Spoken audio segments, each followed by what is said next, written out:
C'est l'image du jour qui débute ces infos en bref. Partout sur le territoire, le recueillement 48 heures après le drame. Le meurtre à coups de couteau d'une surveillante du collège de Nogent en Haute-Marne par un adolescent de 14 ans.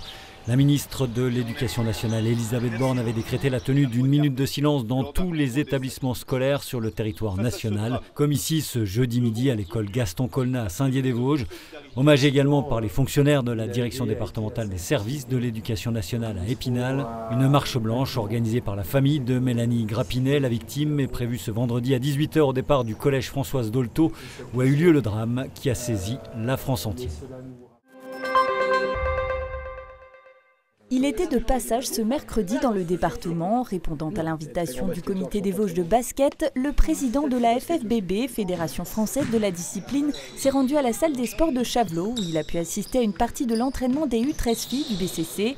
Jean-Pierre Incler réalise un tour de France des territoires pour prendre le pouls des politiques locales menées en direction du basket, notamment en milieu rural, et entendre les problématiques rencontrées par les clubs et comités, que ce soit en matière de créneaux de salles ou de structures vieillissantes. Jean-Pierre Incler est le patron de la 4e fédération la plus importante du pays. Ils sont à ce jour 780 000 licenciés en France, dont 2500 dans les Vosges.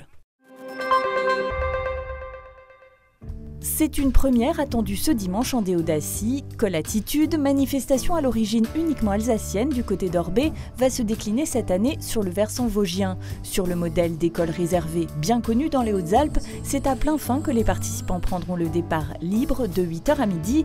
La présentation il y a quelques jours par la communauté d'agglomération de Saint-Dié qui porte l'événement a été l'occasion de faire un point sur le trajet. Au départ de la confiserie des Hauts-de-Vosges à plein fin donc, un itinéraire de 12 km avec 542 mètres de dénivelé via le col du Louche-Bar et une arrivée au lac Blanc.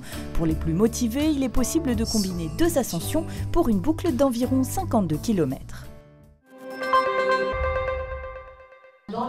Ces organisateurs ne savent pas encore si la nouvelle pépite française Loïs Boisson, demi-finaliste il y a quelques jours à Roland-Garros, pourra ou souhaitera participer au Grand Est Open 88 de Contrexéville, 3e tournoi féminin sur terre battue le plus important de France après Paris et les internationaux de Strasbourg, qui célébrera cette année ses 30 ans d'existence. Le programme était dévoilé ce jeudi matin à l'hôtel-restaurant La Corniche au lac de la Folie. La tête de série numéro 1 avec toutes les incertitudes liées aux blessures ou aux résultats de Wimbledon, qui débute une semaine plus tôt, serait à ce jour la Roumaine Anca Todoni, 87e mondiale.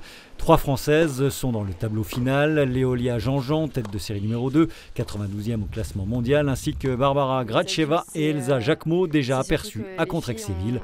Le tournoi du Grand Est Open 88, doté de 125 000 $, se disputera du 7 au 13 juillet prochain.